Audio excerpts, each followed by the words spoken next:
support combo, though Oracle, definitely a solid hero against the Phoenix, and then they go immediately for the Troll. Yeah, just go for a solid combo. There's like, why not? The Virtus.pro open up with the Phoenix. Like, there might be normally 9 times out of 10 it's a support between 5 and 4. I think rarely you'd ever see it offlane. I think the only person who plays Phoenix offlane nowadays is probably Kezu still, but other than that, it's going to be your support, so why not just go for Oracle Troll? Very strong laner, and it doesn't really care too much about the Phoenix in terms of lane. When they just introduced the new, okay, they go Razor. When they just introduced the new Troll ulti against the Phoenix, you need to start attacking the egg and then pop the ulti if you want the Troll to attack the egg. If there are creeps nearby and you just pop the ulti, you cannot control your hero. He's gonna go on the creeps or on the other heroes. So in the beginning, people were just getting like messed up with the Troll against the Phoenix. Nowadays, you just wait for the egg, then run up to it and use your ulti. If though Troll uses his ulti and then Phoenix uses the egg, then the Troll cannot attack the egg if there are heroes around, and that can actually prove to be a problem for him. Troll, egg, troll, egg, ult, kill. You didn't? No, didn't get that? No, I did. I just thought I'd like... Just quickly summarise that, break it down a little bit. Okay. You know. That's what I've been learning to do. It's hit the summaries quick, so... Whew. Sometimes you've got to just rattle through it, you know, cut all the extra words added to it, make it happen. You can see though Virtus.pro this time, because the Razor pick is obviously earlier on and it's not that last pick scenario, they ban out the quap just to prevent that instant quad pick and go, oh, we have to put it carry. Because that's the worst thing that can happen in a draft. If you have a flex pick and there's a hard counter in the game, if you don't ban it, it forces the flex to pretty much move to away from that hard counter. So for now, obviously very different to what we saw last time, despite the bans being very similar here. So there's an option in with it. How does VP pull off that miraculous way of winning the meta game again? Well, it's about taking the fights. I think that's the main part. Razor, happily you can take the fights. Phoenix can take the fights. It's not as potent as other heroes in the meta can be. Like, you think about like the Earth Spirits, the Nyx, they provide stun, it simplifies your fight. Phoenix, on the other hand, you need to get the egg off, so it's all about positioning. But again, still have 3 more picks. I would like to see a support that can start the fight, so an Earth Spirit or a Clockwork or someone who can have a bit more control. Alternatively, they could just go for an Axe. I think that's not right now, but at some point in the draft. It's very strong against the Troll. If he wants to ultimate and he's got no HP, boop, boom, dunk him, he's deleted. So, and a very strong pairing with the Phoenix. Yeah, definitely they need an offlaner that can actually start the fight, that can go for the Blink Dagger. One of the things they were actually able to capitalize on their lead was the Centaur actually running in. This game, Centaur not as good against the Troll and especially the Oracle. Yeah, because you can purge off the Retaliate stacks, but overall, still wouldn't look too bad, I guess, if you want to burst someone down. They go for the Treant. Oh, we're back finally. Oh, the Tree Phoenix meta is back. I say that. It needs to work. It's the first game, and I'm sure it's probably not back, and it's also not very much in the meta. But Tree is in the meta. He is a very strong hero. Virtus.pro, the main team, has showcased how this hero is extremely strong. I think Zayats, he went for a Necrobook build one game, and he went for a Media Hammer in a different game. The whole idea is you're a very strong laner. You can zone out the position 5. You can defend your towers with living armor, but also you have that constant push potential. You exist within the lane, deep behind towers. You're skipping the waves. If you want to kill him, you have to move all your heroes away from an aggressive part of the map into your own side. So yeah, I really honestly value this tree, and also the fact that you gain additional armor against the Troll. They go for the Weaver. I mean, I like the tree as well, though. I said I'm still a big believer in these teamfight compositions, and Phoenix plus Treant support duo is definitely like one of the strongest, right? But they failed me time and time again. On the other hand, Spirit's lineup, they don't rely on anything. They can just run in. I really hope this can work, right? I would really like VP.Prodigy, even if they're losing the game a bit. Phoenix and Treant, they just need some levels, and they actually make the team fight impossible for the other team, if you can actually do enough damage. I think my main concern is that this Weaver pick's really strong. Think about the Germinate against the Egg. So now you have a way to deal with the Egg for most portions of the game. If it's going to be most likely an off lane, unless they're flexing the Clock and Weaver between 3 and 4. But you have the Weaver who can go for the Axe build. it's going to be very strong. This is your support duo, most likely on Virtus.Pro Prodigy. These heroes don't do insane burst damage like we saw in that previous game. Witch Doctor and Sky paired together, that's pretty nutty. But when you have Tree Phoenix, it's team fight, it's slow. Who excels in slow fights? Weaver with Aghanims, time lapse in 18 seconds, rinse, repeat. Who also likes that? Troll. It's a like they're putting all their emphasis into this Troll. I guess the final point there is the concern. You got a single core lineup so far, and you have a Razor who naturally counters the Troll. I think Spirit need to diversify their core, get one more way of like taking a fight with their mid lane, and they're going to be in a very solid spot. Oh, Sanking. Is this a hero? Have I seen this guy before? Oh. Okay, this hero has been looking really bad recently, even though the Caustic Finale now actually, when you hit someone, you slow their attack speed as well. So that's the little buff to the spell that's been around for even like 2 months, but we just haven't seen the hero. So this is full-on teamfight for VP.Prodigy, but it is a blink stun hero. So that's what I like here. And the value of Sanking level 1, for example, is you pair it with the tree.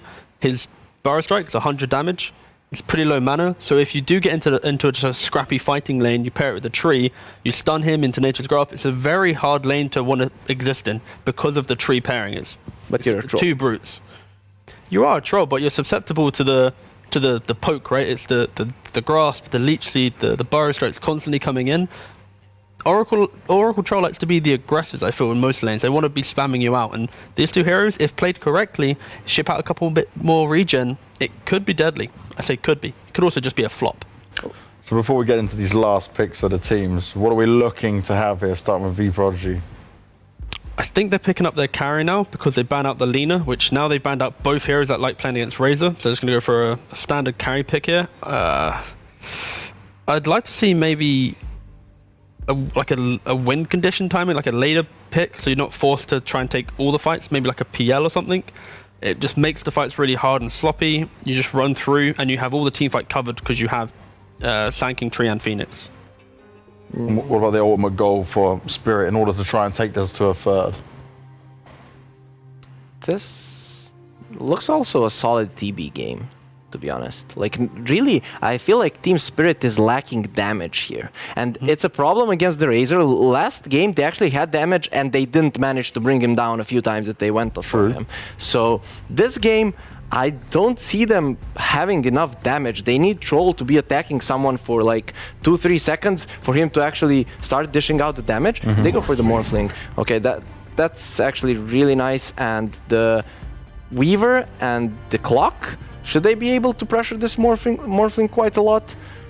Early on, like level 1, 2 maybe. If Morphling gets to 3 and you haven't had like a lot of pressure, then I think it should be somewhat fine. But it's because you have that Phoenix, I guess it's maybe Phoenix Sanking offlane and probably Tree 5 at this point. So the Tree naturally does really well with Morphling. When you go low HP on Morphling, you can then just give him your heal. And then the way that it works, because he shifts between Agi and Strength, right? He goes all the way to Agi, you then give him a heal when it heals on really quickly, and then when he shifts back to Strength, he then gains an additional HP. So the pairing between the 2 is very solid. And, oh, hold up. Team Spirit Classic, they're a big fan, big advocate of the anti-mage. It is a very strong anti-mage game. Morphling doesn't like playing against it because you can pretty much always die in the game. Sanking hates playing against it in lane. It's probably one of them, if you think of Sanking and counters, anti-mage is like number 1. Yeah. So the fact that VP.Prodigy, they opted for the Lina ban due to the Razor, they very clearly knew that this anti-mage was coming. So I'm sure they're not surprised by this. Yeah. And I think... Is this a mid anti-mage? I would expect... Potential, sure, yeah, why not? Because it's got the blink against the Razor, it should be able to lane pretty well. My issue is Team Spirit have gone a little bit too greedy with this, where they lost the game because they could never really come online because of the aggression. They have the same timing as well, but they need a bit of breathing room. Anti-Mage needs to get to Battle Fury Manta to truly own the map. Then sure, they could probably take the game through constant split push, but I just feel this VP.Prodigy lineup, they're not going to give them any timing. They're just going to run. They don't even care that they have cooldowns themselves. He's going to play that meta style. Yeah, I'm definitely gonna go with the team that I think that is the better one, the VP.Prodigy. But I can see Team Spirit winning the way that AM gets some nice early start and then he starts cutting the waves. I think that's actually the way, because it's really hard for the side of VP.Prodigy to actually bring him down. The only thing they have is the Sand Kingston. Well, we got another beautiful graphic being shown up here. Our most banned heroes at the moment. Any key surprises on that, guys? I guess for now it's Coddle, because I feel personally, even when it's put through into the game, it doesn't always have the highest amount of impact. So I feel that we might actually see Coddle shift away from that #1 spot as the patch deepens and develops. I think Kuroki mentioned that in the interview. You need about 4 weeks to truly understand the patch, and we're very much in early days. So I think for me, just Coddle being #1 for now, that's my the one I expect to change. When I saw the Bat Rider, I was kind of surprised, because he's not banned in the first 4. It's just that people don't like to play against him. So I didn't really know that was the stat. It really surprised me. Some good stats to learn from. Some more people we want to learn and listen to is Shiva and Trent standing by ready for game 2. Where do we think this one's going though? Do VP have it in the bag for a 2-0 here, guys? I'm sure they do have it in the bag, or rather that they have it in them to get a 2-0. But I am more excited about the way this game 2 will happen, because I'm thinking there's going to be a lot of fighting, and I'm not sure who's going to come out on top, but I'm excited to find out together with Trent. Oh, good luck, guys. We'll take it away. Thank you. Big fan of the Sand King. I don't know. I like seeing this here. I miss him. You know, maybe he was a little overtuned for a while. Felt like we kind of had Sand King like every game once this whole Caustic kept getting buffed and buffed. But DM is the only guy I've seen it play it lately. I've seen it sneak through in a couple drafts in China, like getting banned every once in a while, and I'm just like, is anyone playing this hero? But we'll see how the laning stage goes. Unfortunately, Sea Governor mentioned Animage, not a hero you really like to see as a Sand King. You tend to rely on your mana quite a bit. Yes, but that does rely also on, or rather, an Anti-Mage relies on having a decent laning stage. Do you feel like they are having the power to shut him down? Maybe not with the Sand King per se, but I'm gonna imagine that, that there's gonna be some help in the form of a Phoenix, at least at first, and perhaps also a rotating tree at some point. Yeah, I'm kind of surprised they didn't at least like start the tree a little bit down here, because sometimes you can like force them to start like cutting trees and freaking out a little bit, and then you just like TP away. But for now, he'll just instantly go up top. See if he can get some early harass perhaps onto one of these two. Not the best looking tree game, I would say. No. And he's definitely going to have a different type of impact as Ein had on the Witch Doctor previous game. I'm also curious how VP.Prodigy is going to deal with their long cooldowns that they have, because previous game we mentioned one of the benefits from the draft that they had then was that everything was relatively everything was short cooldown, and now they have to work around these big ones.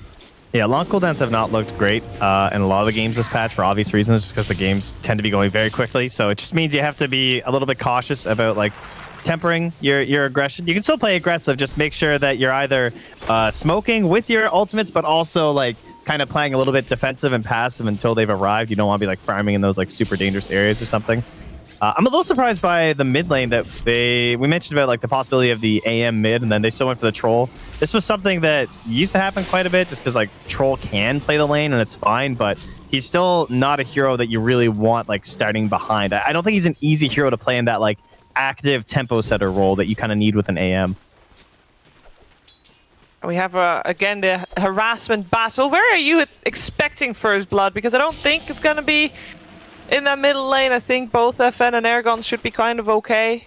But I can't feel like really. It'll probably be behind. He's gonna die on tree. You're not even saying a lane. You're saying this tree is gonna die.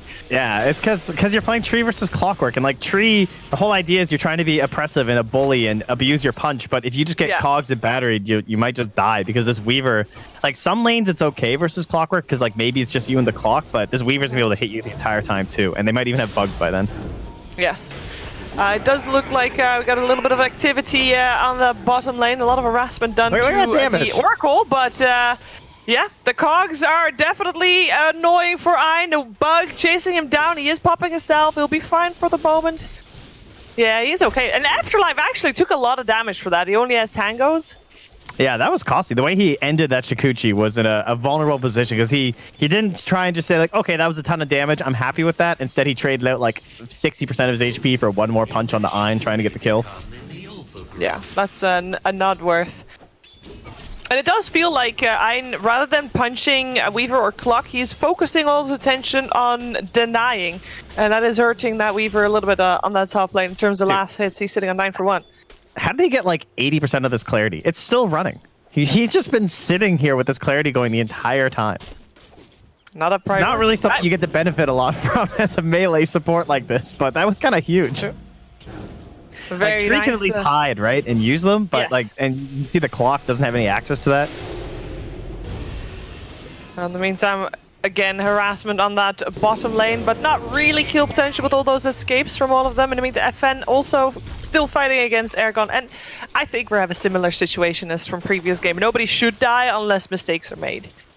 Yeah, same time, they also just dove up top trying to get the kill again, and everyone's just dropping low between the two Team Spirit heroes. So far, looking very good for VP.Prodigy up top, that's for sure. I don't really see a lot of success happening right now. Do you have one of the teams that you feel like should win the laning stage for their lineup and their plan to be successful to begin with? I feel like it should be VP.Prodigy's probably going to win the laning stage. Just like, I don't really like the mid matchup that much. I don't like the top matchup for Spirit, and I don't really like the bottom. Like, the bottom matchup's like okay, but I don't think Anti-Mage Oracle is like the way to abuse the fact that you have the AM, you know? Phoenix has been nerfed a lot in terms of like the laning stage power, but it's still a very frustrating hero to play against. Yeah, we have got all the 3 people at the top of the last hits, and the Knights all being on the side of VP.Prodigy. Anti-Mage is 4th, and he is struggling. He might be getting some extra juicy gold from perhaps from kills, though. Yeah, he blinked that courier kill. Yeah, he's the one that has to run. He's dead! Yeah. He's literally the first blood right there because he got greedy thinking he could get a kill or at least more damage on the save. That was an interesting... I think it was just coming back because he killed the courier. I think that was about 15 seconds because he blinked forward to kill the courier and then he just kind of got stuck. Well, and stuck was, well, causing him his life this time round. But he's back on the lane. Oh, he actually blinked aggressively towards the M here as well, just burning away all his mana. He does have Misha backing him up, though. Let's be a little bit careful, though, because there's a soul ring on the Sand King now, so this isn't safe, as you can see. This is... Oh, if he dies again, he just teleported back to the lane. He will burn out! Oi, and now Immersion teleports in. Oh, the tips! Oh, this is unfortunate. And actually, Weaver is left alone now as well. Alright, I want a VP.Prodigy jersey. These guys are my favorite. They just like draft these kill lanes, kill the carry, they just start tipping them. This is actually like pub Dota. It's a Phoenix Sand King lane, you know? It's not your typical let's kill Anti-Mage lane. This was literally Anti-Mage blinking in aggressively. Yeah, with the level 1 blink. And now he's blinking his way back to the lane. This is very unfortunate for Team Spirit indeed. Yeah, but why is he blinking aggressively? Because he got tipped last game. This is the mind games. Tilt them.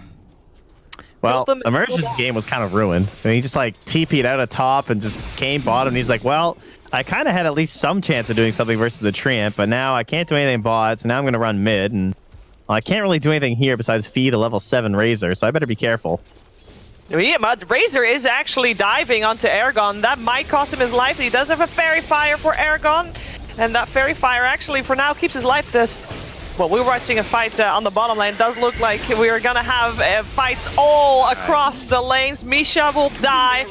We have got the Oracle and Clockwork Immersion dying in the middle lane, and Afterlife, he went for FN because FN was diving so far. I mean, I told him. All he can do is feed a level 7 Razor. I warned him. Still just went in and fed the level 7 Razor. They did. But Eragon lived. And that was a close one. It was. That was nice Fairy Fire usage for sure. And, geez, if he had got Afterlife too, that would have been a complete disaster. But FN will take his victory and run away. Anyone going to come mid for this sweet XP, though? A whole wave? Oh, Anti-Mage is being forced out by a level 5 Phoenix, by the way. This is, I mean, at this point, okay, what is a way back for an Anti-Mage into the game? It's like he's struggling so hard. He does have a Ring of Health, so, you know, he can continue generally staying in the jungle for a little bit longer. But look at those creeps. They're actually doing way too much. He can't even jungle. He's just walking back. This is very sad. I think any anti-mage player watching this is, you can feel his pain physically because everybody's been in a game like this. But this is unfortunate for sure. How is Team Spirit going to recover? Because at this point, that's what they need to do. Yeah, run at the other lanes. That's pretty much your play, right? You try and force plays elsewhere on the map and release the pressure around your anti-mage. Try and force them to make rotations to you, or at least see if you can equally shut down their carry player. Obviously, that's not the case because Up Kid's 55 and 31 right now. And maybe they're going to do something to FN here, but FN is planning on turning around here. Does take a lot of damage, though, and have Immersion coming from the side as well. This might be his end. He's getting healed up a little bit still from the Purifying Flames, and he lives, and Immersion is the one to die. He gets healed up so much. The Treant Protector Armor, of course, helping him out as well. He is fine. Anti-Mage died again on that bottom lane, and Ergon is farming creeps in the jungle, because he can't lane anymore either. This is going from bad to worse for Team Spirit. This is a much worse start than the previous game. Yeah. Finding a path in this one is going to be so tough. Oh, they're looking for really Ergon. He does have an ult available, but he won't even need to use it. He'll just die. Immersion getting the cogs there with FN, trying to do what he can, but he'll also die. And now Misha is the last one that's surviving. Actually, old Afterlife teleporting in. Looking for a kill and save, but save is teleporting out just in time there. Well, Misha still, of course, died to FN on the side there. 0-9, 5k gold difference. We're about to hit the 10-minute mark, and I know last game we were talking about outposts and how important that is and all that. I guess even more important when you're behind. It does not look like Team Spirit is able to get any experience from the outposts here, so they will be even further behind. Radiant's bottom tower. Yeah. Run at other lanes. Okay, so they can run at FN. They just tried that. There were 3 people there. Oh, they were so close, though. They were. They were. Should have died, It's like they made the right play. They just kind of botched it ever so slightly. FN also made the right maneuver too, right? He kind of predicted, I think, the clockwork movement and everything, and dove to the side. So you have to give him some credit along with the slight flub from Spirit, but this just gets so much worse as the level starts stacking up. Now the AM again pressured, has the blink though. Yeah, I mean, he's also saved. There was an Oracle close by, but again interrupted in his farm. And is still struggling. And look, he TP's bottom, and the Morph can just use the outpost. Now he's coming down here too. Yeah, he's like, ooh, that's an AM that I like a level 5 epileptic kid. He's ready for some action. Yeah, I think no, he had vision of the Treant. So he saw the Treant coming in. He didn't see the Morphling. Treant was actually is now on his way middle, just like everybody else. The level 6 Treant versus the level 5 AM, just to reiterate. Is this one of those Orb of Venom AMs that's positioned 4? Well, nobody told me that at the Rat Show. I'm sure he's not. He did sign up for that, but he's heading that way. I mean, this is at least okay. Bright sides for Team Spirit. VP.Prodigy is not the best at pushing down towers. Correct? I mean, well, 7,000 gold at 11.5 minutes will kind of negate some of that. Other than the advantage they have there on Immersion. Yeah, that's gonna happen. Not what you expected? Tell me someone saw. How did they stop this? How did they stop VP.Prodigy from just basically running at them and going high ground whenever they want? At this point, it's like they don't have anything. Well, what's their kill potential? Previous game we had, the Reaper Scythe and the Laguna Blade. What's their kill tag team duo? We do have an Oracle. Oh, actually, that's not an Oracle. We got a Sand King and a Phoenix on the hunt. Well, remember last game we had the Lina and the Necrophos, and the discussion was kind of like, all right, well, can you see a Lina mopping up a whole fight or a Necrophos mopping a whole fight? Those heroes can't really do that. But those heroes do have spells that, despite how much gold you have, they're very useful for trying to get kills in situations like this. This time, they have the mop-up heroes. They have Weaver, Troll, and AM, heavy sustained damage when you have a lot of items and you're ahead in the game. But unfortunately, the counterbalance of these heroes is they are awful with no items. So, unless you're going to kill someone with 6 Shakuchis... It's just Radiant's courier has been killed. It's a rough one. I mean, at this point, you're hoping you don't get swept, I feel like. Oh. Okay, the egg. That was aggressive. It might have worked, though. It forced the blink. Yes, it did. It forced him into FN's hands, and he just gets a kill on the... Okay, you know. Where's the tips? No tips left. There you go. No tips left that time round. Guess they're a little classy with their tips, you know. It's be a little harsh to start tipping when it's 11-0. Yeah, you don't want to kick Although a dog when I'm it's sure down. DM will the next time he gets a kill. When Team Spirit gets the first kill of the game, then maybe then. Yeah, they'll If tip he's their ever ally, gonna get a probably. Are scanning. Oh yeah. Flame the feeder. Oh, is this it? Immersion. The hook shot on the dewarding tree. We found it, guys. They get him. Yep. Oh, that's juicy gold there. Immersion gets it. You don't get. I mean, he didn't even have a spree or anything like that, but that's just an extra nugget of gold because the rest of your jungle and your lanes is all farmed by the anti-mage, so gold is very hard to come by for supports at the moment. How was that support nerf not being able to kill wards anymore? Yeah.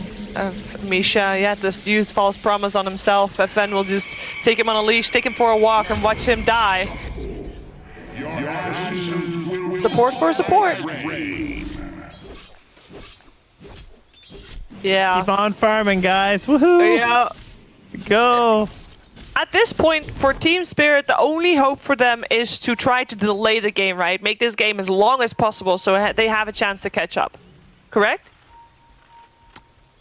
Yes, but that also has to happen in combination with some ridiculous feeds. They need to be cutting creep waves completely, and they need Morphling to waveform in at 600 HP and die.